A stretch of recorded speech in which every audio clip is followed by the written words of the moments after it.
Joseph Shimatero on behalf of plaintiff Hidden Oaks. Good morning, Your Honor. Lisa Cisco, defendant.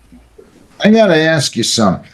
Ms. Cisco, did you bother calling the court and telling them a clerk on the 1st or to meet on the 27th of January that your father had this medical issue that requires 24 hours oxygen?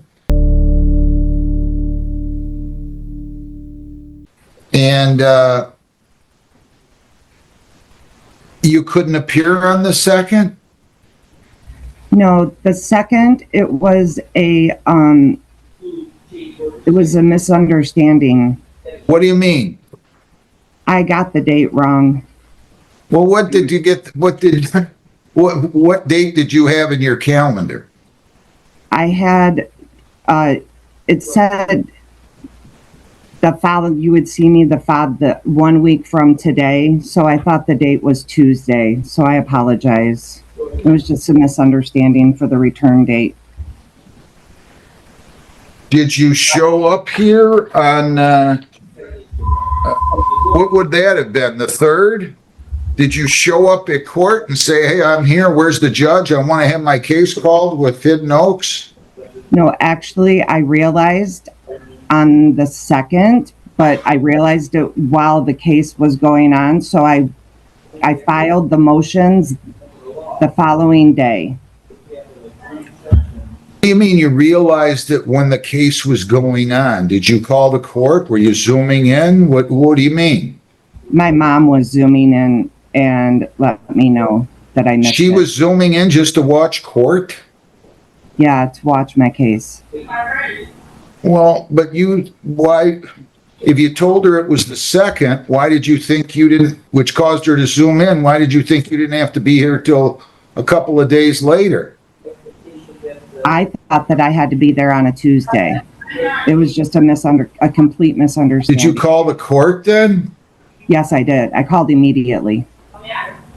Did you speak to somebody in the civil department? Yes, I did. Who did you speak to? I don't know her name. I'm sorry. Did anybody get a phone call, Jennifer, on the 2nd of February from Ms. Cisco? I don't see any notes, but if she did call, it would have more than likely was after her case had been called in front of you. Was it after the case was called, ma'am? Yes, it was.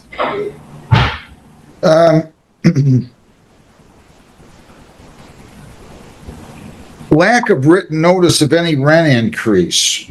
I can't recall anything being raised about that. Mr. Chimatero, can you enlighten me?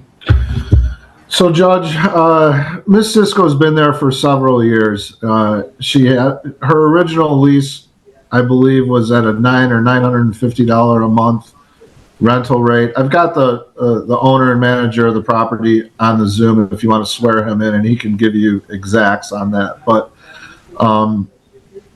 she had increases over the years. I've got a ledger here from management that indicates that her rent was increased back in 2024 to $1,350. Now, she acknowledges that she had communication verbally, but nothing in writing. And she had, in fact, according to this ledger, made several payments at the $1,350 mark. But at some point last year, she started going back to the previous amount of $1,000 a month and reduced her rent. So the arrearage and the judgment that's there is because of like a $350 difference between what her rent was supposed to be and what she was paying over a long period of time. So in speaking with her, her position has been that she doesn't owe the increase because it wasn't communicated to her in writing. And, I've got my client here to indicate that he sent her statements over, quarterly over the last few months or over the last year as to what her balance was, what her arrearage was. And, truthfully, he was working with her and she had been a tenant for several years there, but it's gotten to a point now where she's unwilling to pay the increase. And, she's a month-to-month tenant, Judge. There's no long-term lease in place right now. And so my client is just at a point where he wants her evicted. Well, but if she pays the back due rent, Well, yeah, it's a non-payment of rent. So if I've communicated that to her, and she said she's unwilling to do that, and so that's where we're at. okay. Is this your client? Is he a representative from Hidden Oaks here, Jimmy G? That's correct, yes. Jim George. Okay, Mr. George, I'm going to ask you to raise your right hand. You solemnly swear or affirm under penalties of perjury that the testimony you will give in these proceedings will be the whole truth, so help you God. Yes, sir. What is your position with Hidden Oaks LLC? I'm a managing member. All right. When did her rent increase to $1,350 per month? I do apologize. Don't have the exact date in front of me. I am on vacation right now when I was notified about this, but I believe it was in 2024. And my attorney, I believe, has the ledger in there when the tenant, Miss Cisco, was paying the increase. I believe she paid 4 or 5 months the increase and then stopped and went back. So Why did you stop paying the $1,350, Ms. Cisco? I didn't actually stop paying it. Some payments were made for different amounts. And He's telling me, I think, that you paid $1,350 from the time that he increased the rent for a period of 4 months. And then his No. lawyer, is that No. not true? no, that is not true. Do you have the ledger, Mr. Chimatero? I do, Judge. The ledger here indicates that the first increase was April 1st of 2024. And on April 8th of 2024, there's a payment for $1,350. On May 1st, 2024, again, a $1,350 charge. On May 15th, a payment of Hang on a second. Yeah.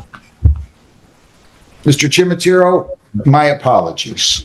No problem. You said you started to say her first payment was going to be $1,350 on April 1, and on April 8th, she paid how much?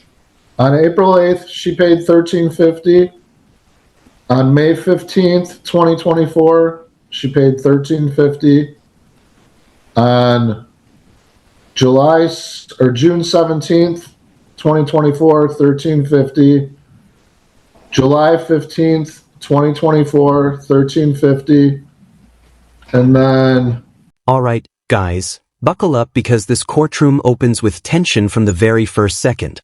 The judge wastes no time questioning the defendant about missing her court date. There's no small talk, no easing in, just direct scrutiny. Immediately, credibility becomes the central issue.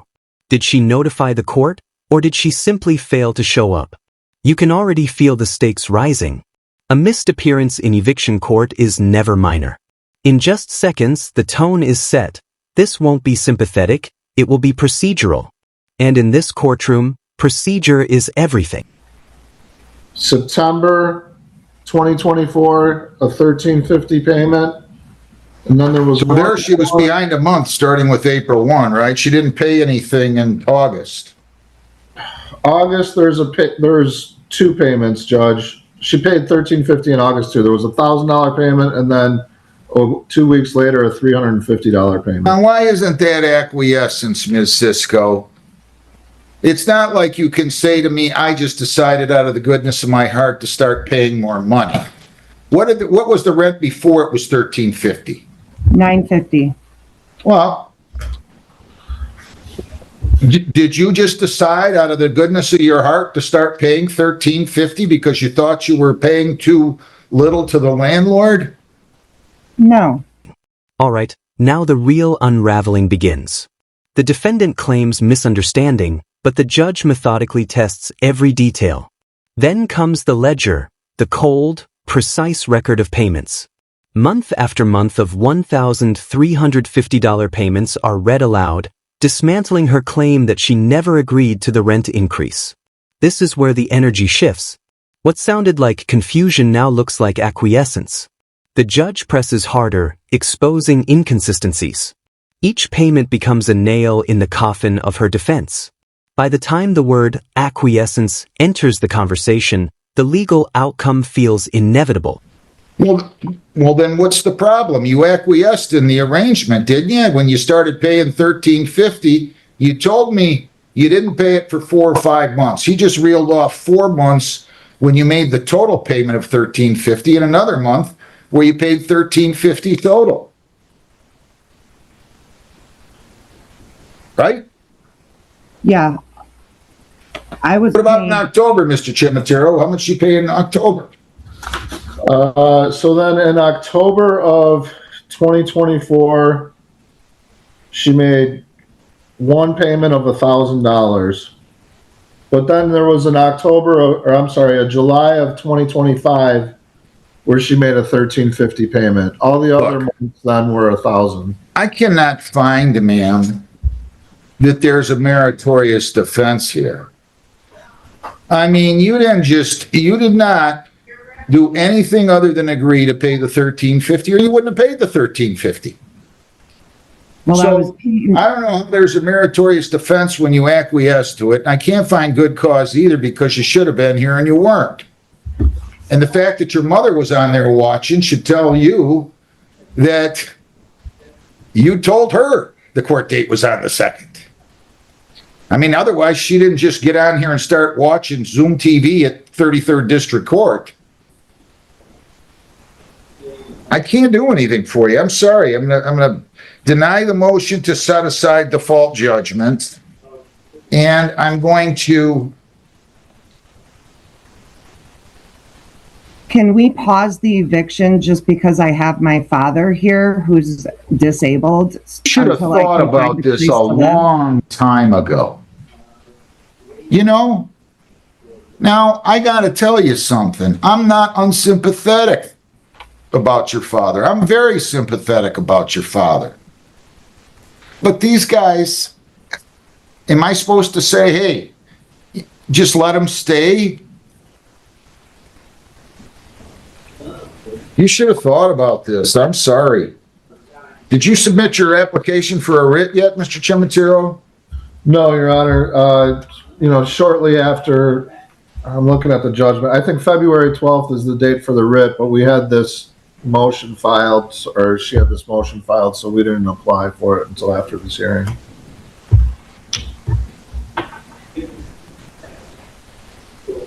Defendant's motion to set aside default judgment denied. Defendant's motion to stay eviction denied. And here's where law and emotion collide. The judge delivers his conclusion, no meritorious defense, motion denied. Then the defendant makes one last plea, invoking her disabled father on oxygen. For a moment, humanity enters the room. The judge acknowledges sympathy, but he doesn't bend. He reminds her of notices served, court dates missed, and deadlines passed. It's a stark reminder that sympathy doesn't override procedure. The final blow lands quietly but firmly. She must be out by the weekend. The courtroom falls into that heavy silence where consequences become real. Thank you, Your Honor. Hang on a second.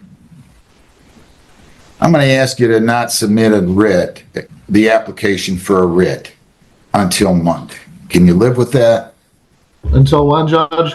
Until Monday. Can you live with that? Yeah, that's no problem, Judge. So do you mind preparing a separate order here that says motion set aside, default judgment denied, defendant's motion to stay eviction of writ denied. However, court ordered plaintiff's counsel not to submit application for writ until Monday, February the 23rd. So you got to be out this weekend, ma'am. I have to be out of here this weekend Absolutely. with a disabled senior citizen. Ma'am, For oxygen. I'm not going to argue with you. I'm not arguing. I You need knew just you knew clarifying. about this. You knew about this for a long time now. You had court dates about this. They served a 7-day notice. They served their complaint. We had a couple of court dates. You didn't show up on the 2nd. You knew you got the judgment saying to be out by the 12th. There's nothing more I'm going to do. I'm sorry. I really am. Good luck.